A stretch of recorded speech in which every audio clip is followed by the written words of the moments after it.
अब ये adjustment laser करेंगे, इनकी जो एंट्रीज हैं वो फाइनली कुछ एडजस्टमेंट एंट्रीज करते हैं। तो एडजस्टमेंट लेजर से पहले हमें एडजस्टमेंट एंट्रीज करनी पड़ेंगी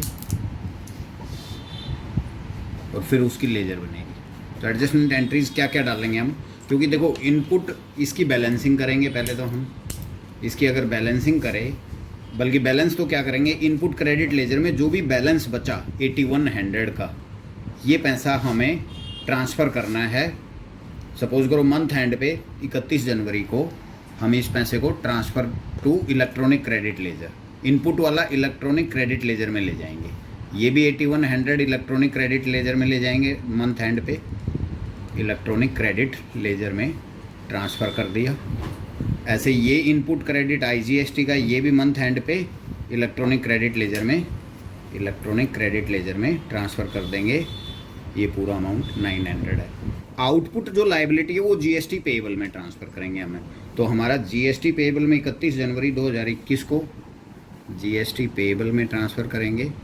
इसका बैलेंस बचा कितना, 13500 में से, और ये करेंगे तो कितना बैलेंस बचा था वो ज़रा देख लेना। ऐसे ही इसमें 31 जनवरी 21 में GST पेएबल अकाउंट में ट्रांसफ़र करेंगे।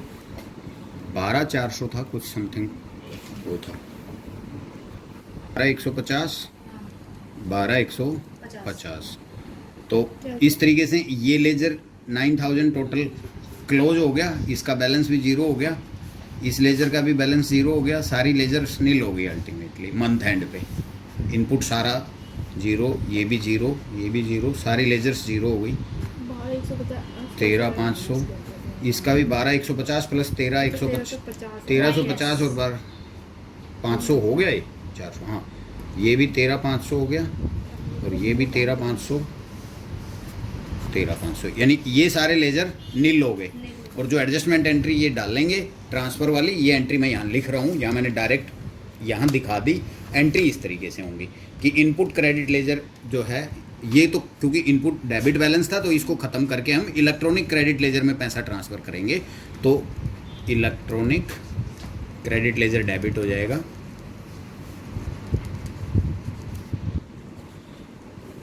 शॉर्ट में हम ECL लिख रहे थे,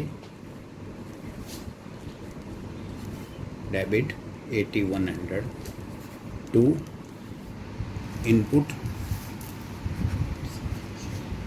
CGST 9% 8100। सिमिलरली ये वाली एंट्री का हो गया इफेक्ट ये। Similarly electronic credit ledger debit 8100 to input SGST 9% 8100, ठीक, ये भी नील हो गया। सिमिलरली IGST का भी, तो मैं शॉर्ट में लिख रहा हूँ electronic credit ledger debit 900 to input IGST 18% credit 900, ठीक, ये भी नील हो गया। सिमिलरली आउटपुट लाइबिलिटी, ये GST पेएबल में जाएंगी, तो यहाँ पे GST पेएबल को क्रेडिट करके आउटपुट लाइबिलिटी को ख़त्म करेंगे। जो लाइबिलिटी थी वो डेबिट हो जाएगी तो नील हो जाएगी। आउटपुट CGST डेबिट, अच्छा ये जो एंट्री है सिंगल ही हो जाएंगी तीनों। तो सिमिलरली मैं यहाँ पे भी इन दोनों को ये अलग अलग करने के बजाय मैं एक ही एंट्री कर देते इलेक्ट्रॉनिक क्रेडिट लेजर, इन तीनों का टोटल से डेबिट हो जाता और इनपुट CGST, इनपुट ये। तो अगर मैं इस एंट्री को एक बार दूसरे वे से लिखूँ कि हम और दबा के इन एंट्रीज को यूं भी कर सकते हैं ना, और करते ऐसे ही हैं generally. Electronic credit ledger debit, और इन तीनों का टोटल आ जाएगा टू, इधर इनपुट CGST क्रेडिट हो गया, सी गायब हो गया, CGST, ऐसे ही इनपुट SGST और इनपुट IGST 81 9, और ये कितना हो गया, टोटल नहीं करके देखा अभी तक, कितना हो गया, 2700। तुम्हारे पास वो थी लेजर, वो दे दो ना मेरे को। 81 81 18 ये 900 नहीं था, वैसे भी ये गलत, उस टाइम पे आपने किसी ने टोका नहीं कि इलेक्ट्रॉनिक क्रेडिट लेजर में ये टेलीफोन वाला 900 रुपये थोड़ी है, वो 180 रुपये है। टिक भी लगवा दिया, ये तो आप लोगों की गलती है, मेरी थोड़ी है, मैं तो गलती करता हूँ। एक तो जानबूझ के आपको चेक करने की एंट्री 190 नहीं, 900 नहीं था, 180 था, 180 था, 180 था, 180 था, तो यहाँ पे ये 180 है। तो ये टोटल कितना हुआ? 16,380। 16,380, क्योंकि 80 3 और 16,300, तो एक सिंगल एंट्री और फिर transfer to electronic credit ledger लिख दिया। तो इलेक्ट्रॉनिक क्रेडिट लेजर में ये तीनों फिगर ट्रांसफ़र हो गए। अब जो आउटपुट लायबिलिटी है वो ट्रांसफ़र करेंगे हम, उसके लिए जीएसटी पेएबल लायबिलिटी है, आउटपुट लायबिलिटी को डेबिट करके जीएसटी पेएबल में ले आएंगे सारा पैसा। तो आउटपुट सीजीएसटी 9% को डेबिट कर देंगे। सिमिलरली आउटपुट एसजीएसटी 9% को डेबिट कर देंगे। कितनी लायबिलिटी थी हमारी? 13,500। हाँ, क्योंकि इसमें क्रेडिट बैलेंस भी था तो बैलेंस 12,150 था। वेरी गुड, शाबाश, बहुत बढ़िया। 12,150 टू जीएसटी पेएबल। तो जीएसटी पेएबल में हम ये पैसा ट्रांसफ़र कर देंगे 24,300 रुपये। तो liability transfer to GST payable account, मतलब GST liability transfer to GST payable ledger, है ना। तो अब इससे क्या हुआ हमारा, अगर यहाँ पे इलेक्ट्रॉनिक क्रेडिट लेजर अकाउंट बनाते हैं और एक जीएसटी पेएबल लेजर अकाउंट बनाते हैं, उनमें इनकी इफ़ेक्ट्स देखते हैं कि क्या होगा। ये ट्रांसफ़र एंट्री से क्या होगा, हमारा इलेक्ट्रॉनिक क्रेडिट लेजर में 16,380 रुपये डेबिट साइड में आ जाएगा। तो यहाँ पे अच्छा, और ये क्योंकि लास्ट डेट में एंट्रियाँ होनी है सारी 31 जनवरी, ये भी 31 जनवरी को होगी, तो ये 31 जनवरी को ये एंट्री हमारी यहाँ पे इलेक्ट्रॉनिक क्रेडिट लेजर में डेबिट साइड में हमारा ये पैसा ट्रांसफ़र होकर आ गया 16,380। तो मैं सिंगल ही लाइन में लिख देता हूँ, है ना, या क्योंकि वैसे भी टैली में तो एक ही लाइन में ही दिखेगा, वो डिटेल्स में आएगा तो आएगा। तो 16,380 और आउटपुट लायबिलिटी का ये इनपुट का बैलेंस आ गया। ये आपका जितना भी इनपुट आईटीसी था, इनपुट टैक्स क्रेडिट था, वो ट्रांसफ़र हो गया आपका इलेक्ट्रॉनिक क्रेडिट लेजर में आ गया। ऐसे ही ये वाली एंट्री का जीएसटी पेएबल में आ जाएगा, तो वो भी 31 जनवरी को ये आपकी आउटपुट लायबिलिटी, जो आउटपुट जीएसटी था, जो भी सीजीएसटी और एसजीएसटी, वो 24,300 इसके क्रेडिट साइड में आ जाएगा। तो कहने का मतलब ये हमारा इनपुट है जिसका हमने आईटीसी क्लेम किया, ये हमारी लायबिलिटी है जो हमें पे करनी है। और इसको अब यहाँ से देखना पड़ता है कि कौन सा फिगर ज़्यादा है, ये ज़्यादा है या ये ज़्यादा है। अगर इलेक्ट्रॉनिक क्रेडिट लेजर ज़्यादा है बैलेंस, यानी कि इनपुट कम है, आउटपुट लायबिलिटी ज़्यादा, तो हमें टैक्स पे करना है। और कितना पे करना है, इसका जितना डिफरेंस है, तो हम ये इनपुट इस लायबिलिटी वाली जीएसटी पेएबल में ट्रांसफ़र कर देंगे। तो यहाँ पे इसी डेट को हम जीएसटी पेएबल में ये पूरा अमाउंट ले जाएंगे, और इस ये अकाउंट तो 16,380 वाला अकाउंट तो हो गया मेरा क्लोज, ठीक। और यहाँ आ गया पैसा लायबिलिटी में इलेक्ट्रॉनिक क्रेडिट लेजर से, उसी डेट को इलेक्ट्रॉनिक क्रेडिट लेजर अकाउंट से 16,380। अब जो बैलेंस बचा वो हम बैंक से पे कर देंगे। तो 31 जनवरी को बैंक से कितना बैलेंस बच गया? 7,920 रुपये हम 24,300 ये अकाउंट में हम पेमेंट कर देंगे। तो एक एंट्री ये होगी, यहाँ से यहाँ पैसा जो ट्रांसफ़र हुआ, तो उसकी एक journal entry electronic credit ledger account को क्रेडिट कर रहे हैं और जीएसटी पेएबल को डेबिट कर रहे हैं। तो GST payable account debit 16,380 to electronic credit ledger account 16,380, ठीक।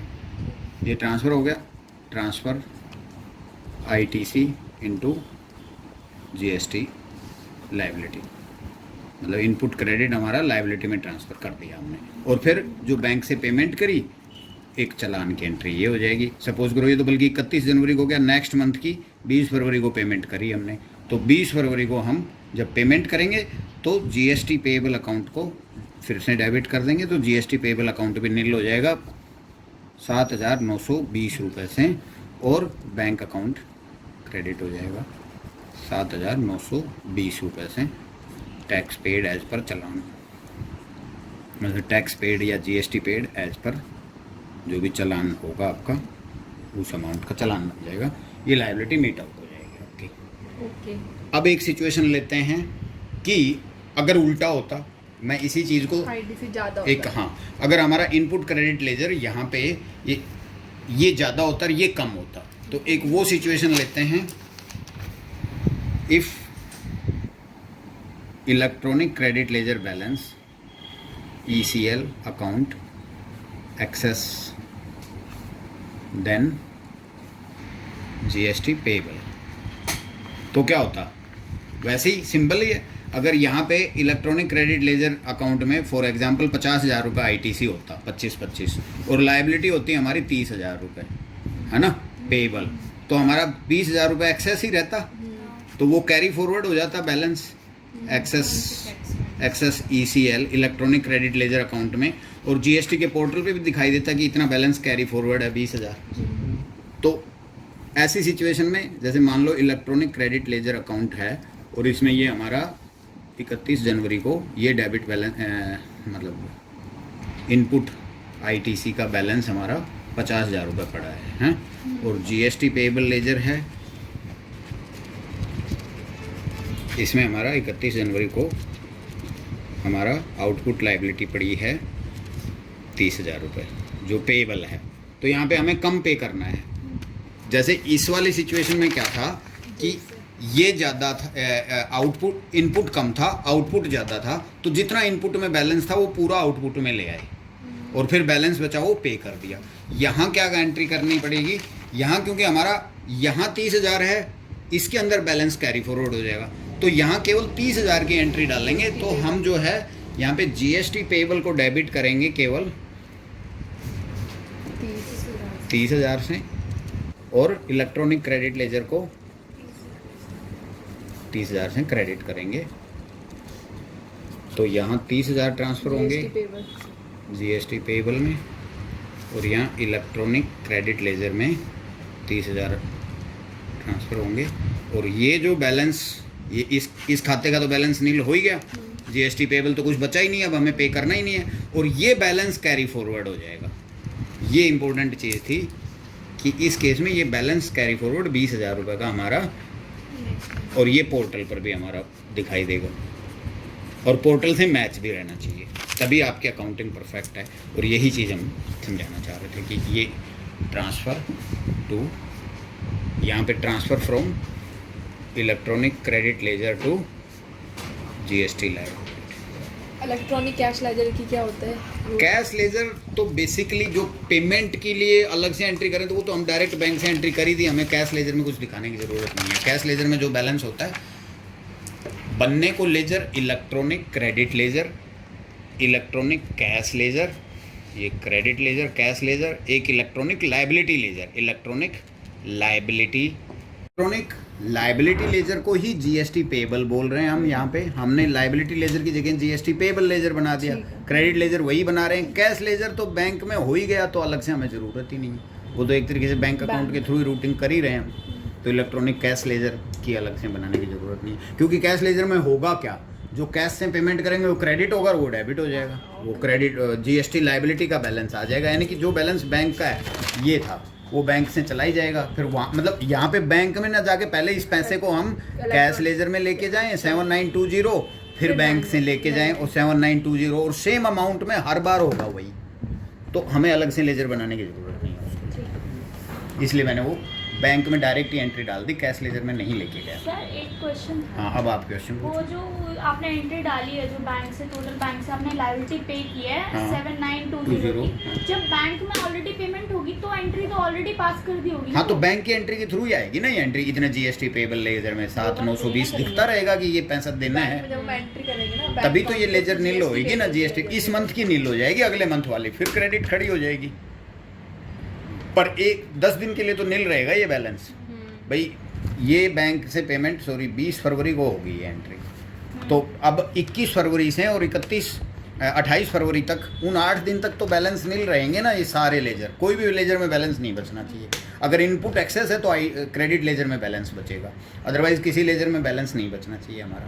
ओके सर, एक चीज़ और एक्सप्लेन कर दो, इलेक्ट्रॉनिक क्रेडिट लेजर कहाँ बनता है? मुझे मैंने तो पहली बार इलेक्ट्रॉनिक सुना। क्रेडिट लेजर तो हमने अपनी जनरल लेजर में ही बनाना है। Electronic and credit taxes। Ledger, duties and tax, इसका ग्रुप तो ड्यूटीज एंड टैक्सेज ही रहेगा। जीएसटी के भी लेजर्स का वही ग्रुप रहेगा, जो ये output CGST S, input GST, इन सब का ड्यूटीज एंड टैक्सेज में ही रहेगा लेजर तो। और कुछ किसी ने कुछ पूछना आपसे?